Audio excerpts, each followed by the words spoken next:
বিসমিল্লাহির রহমানির রহিম। করোনা ভাইরাসের এই মহা দুর্যোগে পৃথিবী আজ আক্রান্ত আমাদের এই প্রিয় মাতৃভূমি বাংলাদেশ। এই দুর্যোগ থেকে কেবল আল্লাহই আমাদের রক্ষা করতে পারেন। তবে এই দুর্যোগ থেকে রক্ষা পেতে আমাদেরও কিছু করণীয় রয়েছে। এই রোগের আক্রমণ থেকে রক্ষা পেতে সামাজিক দূরত্ব বজায় রাখতে হবে। তাই সরকারি নির্দেশনা অনুযায়ী সবাইকে কিছুদিন ঘরে অবস্থান করতে হবে। এই দুর্যোগ থেকে জাতিকে সুরক্ষা দেওয়ার জন্য দেশের সকল শিক্ষা প্রতিষ্ঠান বন্ধ ঘোষণা করা হয়েছে। এ কারণে দেশের সকল পেশার মানুষের স্বাভাবিক জীবন চরমভাবে বাধাগ্রস্ত হওয়ার পাশাপাশি আমাদের শিক্ষার্থীদের লেখাপড়া চরমভাবে বাধাগ্রস্ত হচ্ছে। ঘরে বসেই শিক্ষার্থীরা যেন এই ক্ষতি কিছুটা পুষিয়ে নিতে পারে, তারই অংশ হিসাবে আমি মোহাম্মদ আব্দুল হাফিজ, সহযোগী অধ্যাপক, রাজুক উত্তরা মডেল কলেজ, ইসলাম ও নৈতিক শিক্ষা বিষয়ের নবম শ্রেণীর দ্বিতীয় অধ্যায়ের পাঠ 1 শরীয়তের বিষয় নিয়ে আমি আজকে আলোচনা করব। আজকে আমি যে বিষয়টি নিয়ে আলোচনা করব এই বিষয়টা হচ্ছে শরীয়ত। আমরা জানি শরীয়ত বিভিন্ন অর্থে ব্যবহৃত হয়। প্রথমে আমরা আজকের এই আলোচনার যে বিষয়বস্তু, এই বিষয়বস্তুর আলোকে আমরা শরীয়তের নিয়ে যে বিষয়গুলো আলোচনা করব। প্রথমে আমরা জানবো শরীয়তের পরিচয়, এরপরে আমরা জানবো শরীয়তের বিষয়বস্তু, এরপরে আমরা জানবো শরীয়তের গুরুত্ব। এই শরীয়তের পরিচয়, বিষয়বস্তু, শরীয়তের গুরুত্ব, এই বিষয়ে আমরা সংক্ষেপে এমনভাবে আলোচনা করব যেভাবে আলোচনা করলে একজন শিক্ষার্থী তাদের পরীক্ষায় ভালো করতে পারে, পরীক্ষার জন্য ভালো মতো প্রস্তুতি নিতে পারে। আমরা প্রথমে এই বিষয়টা নিয়ে আলোচনা করব। এরপরে যে বিষয়টা আমরা মনোযোগ দেব তা হচ্ছে আমাদের ছাত্রছাত্রীরা তাদের বাসার কাজ হিসেবে কি করতে পারে। আমরা এই আলোচনা করার পরে এই বিষয়ের একটা সুন্দর করে একটা উদ্দীপক তৈরি করবে আমাদের ছেলেমেয়েরা, যারা তোমরা ছাত্রছাত্রীরা রয়েছে, নবম শ্রেণীর ছাত্রছাত্রীরা রয়েছে। এই টপিকসটা ইচ্ছা করলে দশম শ্রেণীর বাচ্চাদের, আমরা যদিও এই বিষয়টা দশম শ্রেণীর ছাত্রছাত্রীদেরকে আগেই আলোচনা করেছি, পুনরালোচনা হিসেবে দশম শ্রেণীর ছাত্ররাও এই বিষয় থেকে উপকৃত হতে পারবে ইনশাআল্লাহ। তাহলে আমরা শুরু করতে পারি। যে প্রথমে আমরা আলোচনা করব শরীয়তের পরিচয়। শরীয়ত শব্দের আবিধানিক অর্থ, অনেকগুলো অর্থেই শরীয়ত শব্দ ব্যবহৃত হয়। শরীয়ত যে সকল অর্থে ব্যবহৃত হয় তার মধ্যে একটা হচ্ছে পথ, রাস্তা। এটি জীবন পদ্ধতি, একজন মানুষের জীবন চলার ক্ষেত্রে তার জীবন পদ্ধতিটা কেমন হবে, কিভাবে চলবে, কিভাবে চলা যাবে, কিভাবে চলা যাবে না, এই সব দিক নির্দেশনা যেই জিনিসের মধ্যে পাওয়া যাবে সেটাই হচ্ছে শরীয়ত। শরীয়তের আরো অর্থ আছে। শরীয়ত শব্দের অর্থ হচ্ছে আইন কানুন, শরীয়ত শব্দের অর্থ হচ্ছে বিধিবিধান। শরীয়ত আরো অর্থে, ব্যাপক অর্থে যদি ব্যবহৃত হয় তাহলে আমরা বলতে পারবো যে এমন সুদৃঢ় ও সুস্পষ্ট পথ যা অনুসরণ করলে মানুষ সুষ্ঠু ও সুন্দর ভাবে নিজেদেরকে পরিচালনা করতে পারে, নিজের জীবন এই অনুযায়ী চলতে পারে। তাহলে তাদের গন্তব্যে পৌঁছার জন্য একজন মানুষের জন্য যে সকল রীতিনীতি, নিয়ম কানুন, আইন কানুন ফলো করতে হবে সেগুলোকেই বলা হয় শরীয়ত। ইসলামী পরিভাষায় ইসলামী কার্যনীতি, ইসলামী জীবন পদ্ধতিকে শরীয়ত বলে। ইসলামী আইন কানুন বা বিধিবিধানকে একত্রে কি বলা হয়? শরীয়ত বলা হয়। আমরা জানি যে ইসলাম আমাদেরকে এমন কিছু বিধিবিধান দিয়েছেন যে আলোকে আমাদেরকে চলতে হয়। আমরা মানুষ হওয়ার পাশাপাশি আমরা মুসলমান। আমরা কেন মুসলমান হলাম? এই জন্য যে আল্লাহ তাআলা আমাদেরকে এই পৃথিবীতে বলগাহীনভাবে সৃষ্টি করেননি। এই পৃথিবীতে আমাদেরকে সৃষ্টি করে তিনি আমাদের জন্য কিছু বিধিবিধান দিয়েছেন, আমাদের জন্য কিছু আইন কানুন, কিছু রেস্ট্রিকশন, কিছু কাজ করণীয়, কিছু বর্জনীয় আমাদের জন্য দিয়েছেন। এই করণীয় এবং বর্জনীয়, এই আইন এবং কানুন, বিধি বিধান, এই সকলের সমন্বয়ে আমরা যে বিষয়টা পেয়ে যাই তাকে ইসলামী শরীয়তে বলা হয় শরীয়ত। আল্লাহ তাআলা আমাদের এই পৃথিবীর চলার জন্য যুগে যুগে নবী রাসূলের মাধ্যমে শরীয়তের বিধিবিধান দিয়েছেন। সর্বশেষ হযরত মুহাম্মদ সাল্লাল্লাহু আলাইহি সাল্লামের কাছে আমাদের জন্য যে বিধিবিধান দিয়েছেন এটার নাম হচ্ছে ইসলাম। এই ইসলাম একটা পরিপূর্ণ দিন। এই শরীয়ত ইসলামের মাধ্যমে পরিপূর্ণতা লাভ করেছে। আল্লাহ তাআলা এ প্রসঙ্গে বলেন, আল ইয়াউমা আকমালতু লাকুম দীনাকুম ওয়া আতমামতু আলাইকুম নি'মাতি ওয়া রাদিতু লাকুমুল ইসলামা দীনা।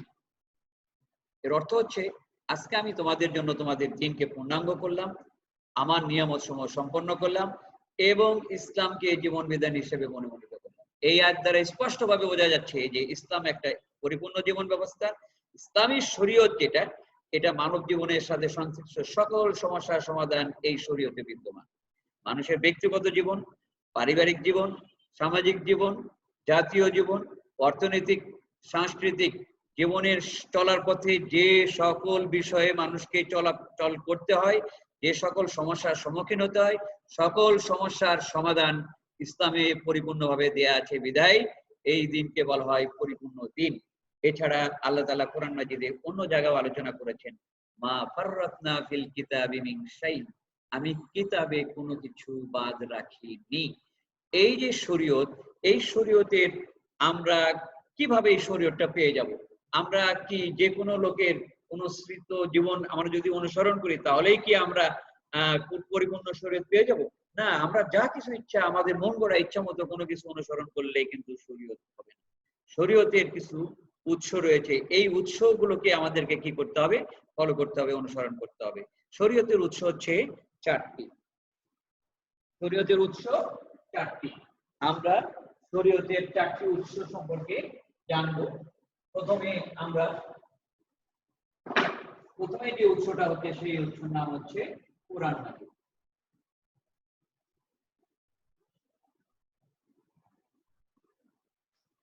এক নম্বরে যে উৎস, সেই উৎস হচ্ছে কোরআন মাজিদ। এরপরে দুই নম্বরে যে উৎস, সেই উৎসের নাম হচ্ছে হাদিস।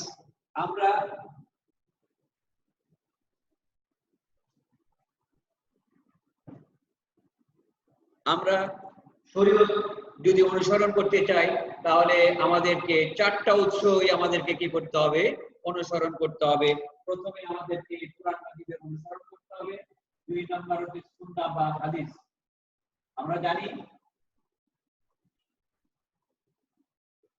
আমরা জানি যে শরীয়ত প্রথমে হচ্ছে কোরআন মাজিদ, দুই নম্বর হচ্ছে সুন্নাহ বা হাদিস। কোরআন মাজিদ হচ্ছে আল্লাহ তাআলার পক্ষ থেকে জিবরাইল আলাইহিস সালামের মাধ্যমে মহানবী হযরত মুহাম্মদ সাল্লাল্লাহু আলাইহি সাল্লামের উপরে দীর্ঘ 23 বছর ধরে নাজিলকৃত, বৈজ্ঞানিক পদ্ধতিতে সংরক্ষিত এবং সংকলিত এবং অবিকৃত অবস্থায় বিদ্যমান যে গ্রন্থ, সেই গ্রন্থকেই বলি আমরা কোরআন মাজিদ। দুই নম্বর যে উৎস হচ্ছে সুন্নাহ বা হাদিস। মহানবী সাল্লাল্লাহু আলাইহি সাল্লামের কথা, কাজ এবং অনুসম্মতিকে হাদিস বলে। নবুয়ত জীবনে মহানবী সাল্লাল্লাহু আলাইহি সাল্লাম যা করেছেন, যা বলেছেন, যা অনুমোদন দিয়েছেন, সবই আমরা হাদিস বা সুন্নাহ হিসেবে আমরা জানি। এক্ষেত্রে হাদিস শরীয়তের উৎস। এক্ষেত্রে আল্লাহ তাআলা বলেন, তোমরা রাসূল তোমাদেরকে যা দেন তা গ্রহণ করো এবং যা নিষেধ করেন তা বর্জন করো। এ থেকে আমরা স্পষ্ট হই যে হাদিস এর অনুসরণ, এটা কোরআনের নির্দেশনা অনুযায়ী আমাদেরকে কি করতে হবে? অনুসরণ করতে হবে। তিন নম্বর হচ্ছে ইজমা।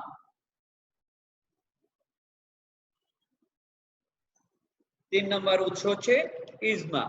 চার নম্বর হচ্ছে কিয়াস।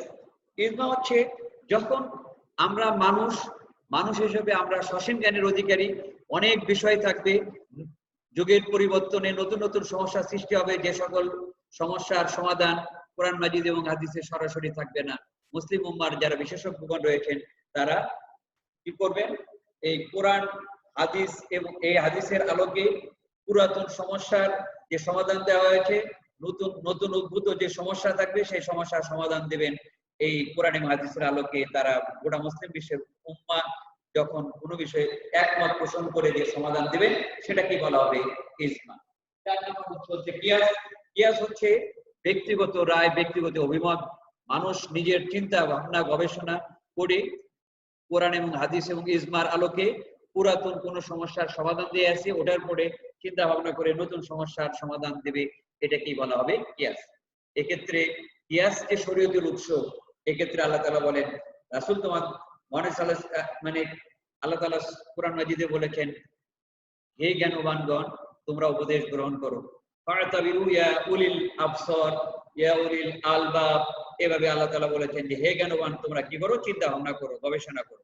তার থেকে এটাই অনুমোদন, মানে এটা আমরা উপলব্ধি করতে পারছি যে কোরআন মাজিদ থেকেই আমাদেরকে নিজেদের চিন্তা গবেষণা করে সমস্যার সমাধান দেওয়ার ক্ষেত্রে কোরআন মাজিদ আমাদেরকে অনুপ্রাণিত করছে। এভাবেই আমরা 4টা উৎস থেকে শরীয়তের বিষয়গুলোকে কি করতে পারবো, আমরা উপলব্ধি করতে পারবো। এরপরে যে বিষয়টা আমরা নিয়ে আলোচনা করবো সেটা হচ্ছে 2 নম্বরে শরীয়তের বিষয়বস্তু বা পরিধি। শরীয়তের বিষয়বস্তু বা পরিধি, প্রথমে জানি যে শরীয়তের বিষয়বস্তু মানে বা পরিধির অত্যন্ত ব্যাপক। মানুষের ব্যক্তিগত, পারিবারিক, সামাজিক এমন কোন জীবনের অধ্যায় নেই যে বিষয়ে শরীয়তে দিক নির্দেশনা দেওয়া হয়নি। এটার পরিব্যাপ্তি অত্যন্ত ব্যাপক। শরীয়তের যে বিষয়বস্তু এটাকে মানে বিশেষজ্ঞগণ প্রধানত 3টা ভাগে ভাগ করেছেন। প্রথমত হচ্ছে আকীদা বা বিশ্বাসগত বিধিবিধান, 2 নম্বর হচ্ছে নৈতিকতা বা চরিত্র সংক্রান্ত বিধিবিধান। আকীদা বা বিশ্বাসগত, আমরা জানি যে একজন মুসলমান হিসেবে আমাদেরকে কয়েকটা মৌলিক বিষয়ে বিশ্বাস স্থাপন করতে হয়। এই মৌলিক বিষয়গুলো হচ্ছে যেমন অদৃশ্য বিশ্বাস স্থাপন করতে হয়, আল্লাহতে বিশ্বাস করতে হবে। আল্লাহ তাআলা বলেন হুদাল্লিল মুত্তাকিন, মুত্তাকি তারাই, মুত্তাকিদের জন্য কোরআন মাজিদ হচ্ছে পথ প্রদর্শক, আর তারাই মুত্তাকি যারা অদৃশ্য বিশ্বাস স্থাপন করে। এখান থেকে স্পষ্ট হয়ে গেল যে অদৃশ্য বিশ্বাস স্থাপন করতে হবে। আর অদৃশ্য বিশ্বাস স্থাপনের ক্ষেত্রে আল্লাহ তাআলা পরিষ্কার বলেন কি বিশ্বাস করতে হবে, ইন্নামা ইলাহুকুম ইলাহুন ওয়াহিদ, তোমাদের ইলাহি একমাত্র ইলাহ। এরপরে আমরা কিতাবে বিশ্বাস স্থাপন করতে হবে, এরপরে নবী রাসূলে বিশ্বাস করতে হবে, ফেরেশতা মণ্ডলীতে বিশ্বাস করতে হবে, আখিরাতে বিশ্বাস করতে হবে। আল্লাহ তাআলা এক্ষেত্রে বলেন কুল্লুন আমানা বিল্লাহি কুল্লুন আমানা বিল্লাহি ওয়া মালাইকাতিহি ওয়া কুতুবিহি ওয়া রুসুলি। তারা প্রত্যেকেই, তার মানে মুমিনগণ, তারা প্রত্যেকেই বিশ্বাস স্থাপন করে আল্লাহর প্রতি, ফেরেশতা মণ্ডলীর প্রতি, কিতাব সময়ের প্রতি। তারা প্রত্যেকেই এই সব বিষয়ে কি করে, বিশ্বাস স্থাপন করে। আল্লাহ তাআলা অন্য আয়াতে বলেন ওয়াবিল আখিরাতি হুম ইউকিনুন, আর তারা আখিরাতে দৃঢ় বিশ্বাস স্থাপন করে। এভাবে মৌলিক যে বিষয়গুলো আছে এই সকল বিশ্বাসগত বিষয়ে শরীয়তে আমাদেরকে কি করা হচ্ছে, শিক্ষা দিচ্ছে। শরীয়তে যে আলোচ্য বিষয়গুলো আছে তার মধ্যে প্রথমত হচ্ছে বিশ্বাসগত দিক। এরপরে 2 নম্বর হচ্ছে নৈতিকতা বা চরিত্র সংক্রান্ত রীতিনীতি। শরীয়তের যে বিষয়গুলো আমরা জীবন চলার ক্ষেত্রে মানুষের ব্যক্তিগত জীবন, পারিবারিক জীবন, সমাজ জীবনে আমাদের কথাবার্তা কেমন হবে, আচার আচরণ কেমন হবে, আমাদের চাল চলন কেমন হবে, আমাদের স্বভাব বৈশিষ্ট্য কেমন হবে, এই জিনিসগুলো আল্লাহ তাআলা আমাদেরকে শরীয়তের মাধ্যমে এটাও শিক্ষা দিয়েছেন। আল্লাহ তাআলা বলেন তিনি সেই সত্তা যিনি নিরক্ষরদের মাঝে রাসূল প্রেরণ করেছেন। তিনি সেই সত্তা যিনি নিরক্ষরদের মাঝে রাসূল প্রেরণ করেছেন। এই রাসূল কি করেন, তার আয়াত মানে আল্লাহর আয়াত তেলাওয়াত করে শোনান নিরক্ষরদেরকে এবং তাদেরকে পবিত্র ও পরিশুদ্ধ করে দেন। তার মানে এই শরীয়তের মাধ্যমে কোরআনের আয়াত আল্লাহ তাআলা নবী রাসূলের কাছে পাঠান। এই আয়াত শিক্ষা দিয়ে নিরক্ষরদের চরিত্র সংশোধন করে দেন। তার মানে চরিত্র সংক্রান্ত অনেক বিষয় আছে যেসব বিষয়ে শরীয়তে শিক্ষা দেওয়া হয়। মহানবী সাল্লাল্লাহু আলাইহি ওয়াসাল্লাম বলেন তোমাদের মধ্যে সেই পূর্ণ ঈমানের অধিকারী যে চরিত্রের বিচারে যে তোমাদের মধ্যে উত্তম, চরিত্রের বিচারে যে তোমাদের মধ্যে উত্তম সেই পূর্ণ ঈমানের অধিকারী, সেই পরিপূর্ণ মুমিন। এভাবে চরিত্র সংক্রান্ত বিষয়ে আমাদেরকে শিক্ষা দেওয়া হয়েছে। শরীয়তের দ্বিতীয় বিষয়বস্তু হচ্ছে নৈতিকতা ও চরিত্র সংক্রান্ত। এরপরে বাস্তব কাজকর্ম সংক্রান্ত নিয়ম কানুন, ইবাদত ইত্যাদি ইত্যাদি। বাস্তব জীবনে আমরা কি করব, নামাজ, সালাত, যাকাত, হজ ইত্যাদি বিভিন্ন বিষয় সম্পর্কে কি করা হয়েছে, আলোচনা করা হয়েছে। শরীয়তের এই যে 3টা বিষয়বস্তু, এই বিষয় সম্পর্কে আমরা সংক্ষেপে জানলাম।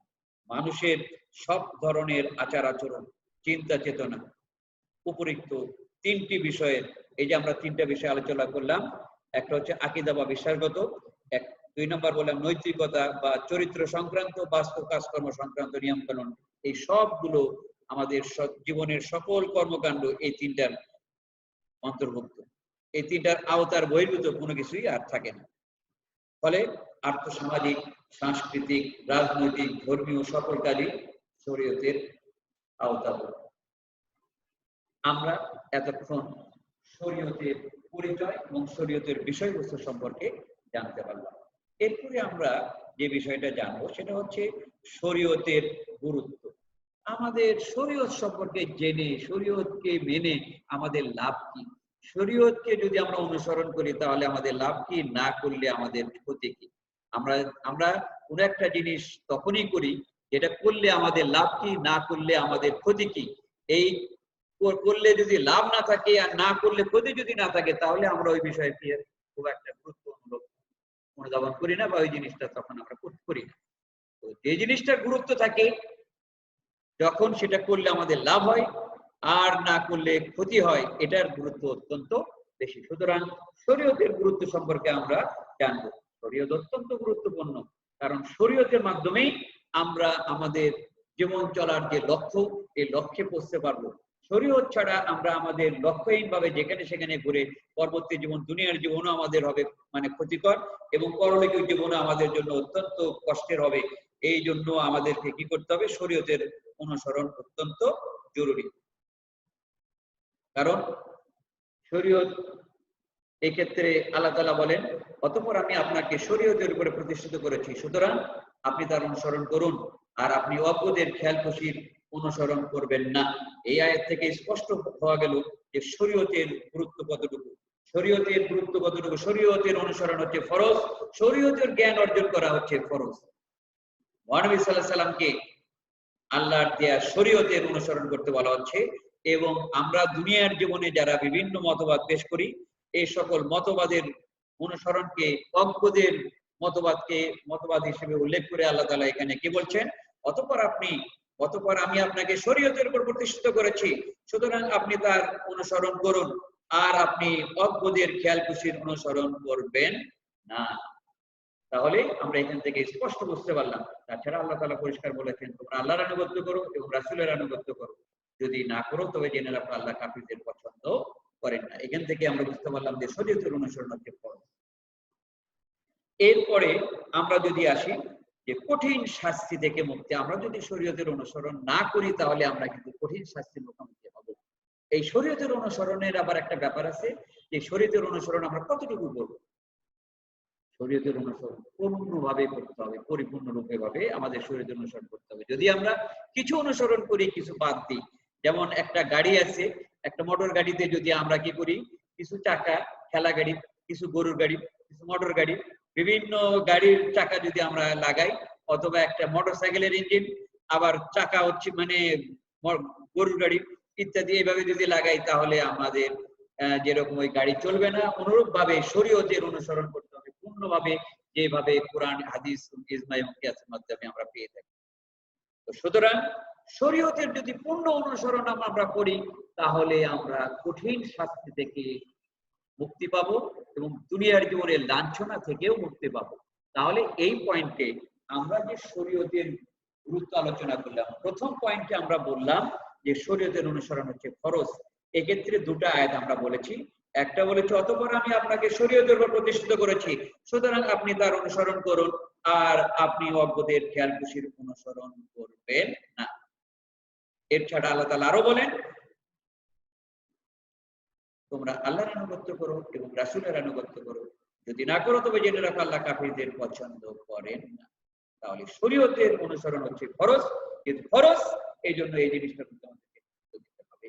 2 নাম্বার পয়েন্টে আমরা যেটা আলোচনা করলাম, এই পয়েন্টে আমরা দুটো বিষয় উল্লেখ করব। শরীয়তের যদি আমরা অনুসরণ করি তাহলে আমরা দুনিয়ার জীবনে লাঞ্ছনা থেকে মুক্তি পাবো, আর যদি অনুসরণ না করি দুনিয়ার জীবনে আমাদের হবে লাঞ্ছনা।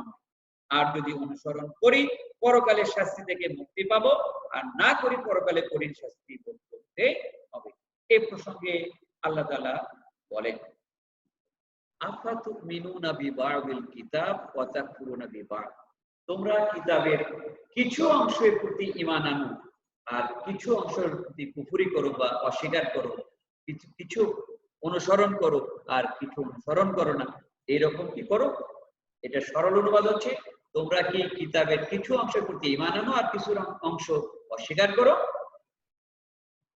যদি এরকম করে তাহলে কি হবে?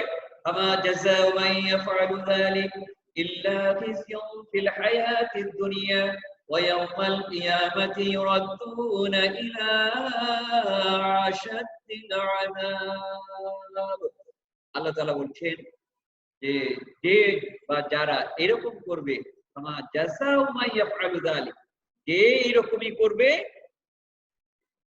তাদের জন্য রয়েছে খিজয়ুন, লাঞ্ছনা, ফিল হায়াতি দুনিয়া, দুনিয়ার জীবনে লাঞ্ছনা, ওয়া ইয়াউমাল কিয়ামাতি ইউরাদ্দুনা ইলা আশাদ্দিল আযাব, আর পরকালে তাদেরকে কঠিন আযাবের দিকে তাদেরকে নিক্ষেপ করা হবে, ফেলে দেওয়া হবে।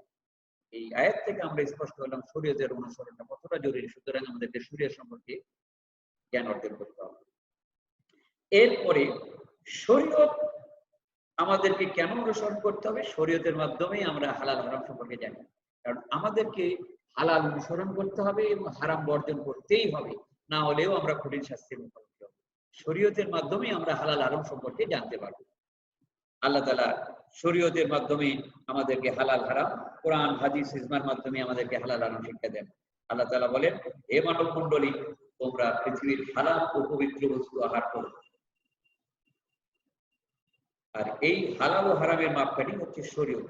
শরীয়ত দ্বারাই আমরা হালাল কোনটা হারাম কোনটা আমরা নির্ধারণ করতে পারবো।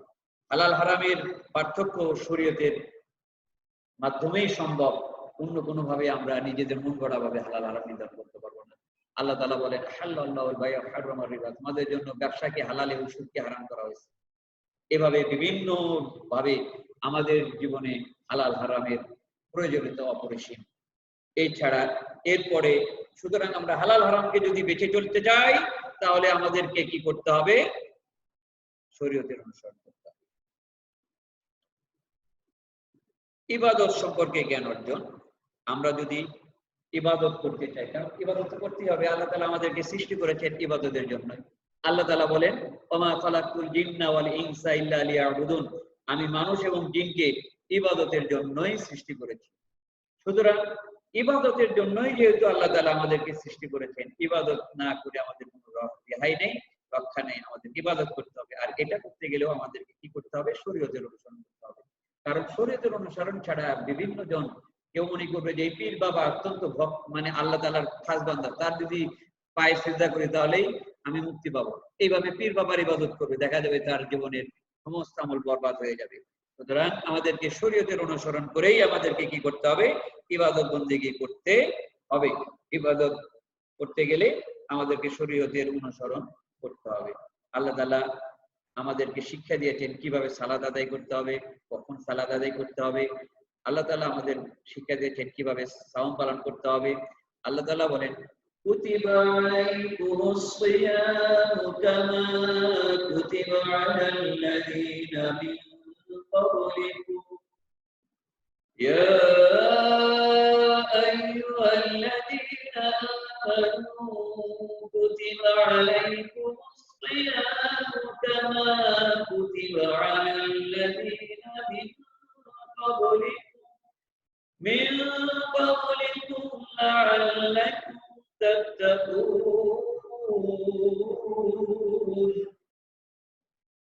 এই ইমানদারগণ, তোমাদের উপরে সাওম ফরজ করা হয়েছে যেমন করা হয়েছিল তোমাদের পূর্ব জীবনে করতে, আশা করা যায় তোমরা তাকওয়া অর্জন করতে সক্ষম হবে।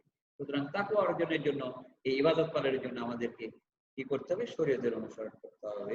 তাছাড়া আমরা কি করতে পারবো না?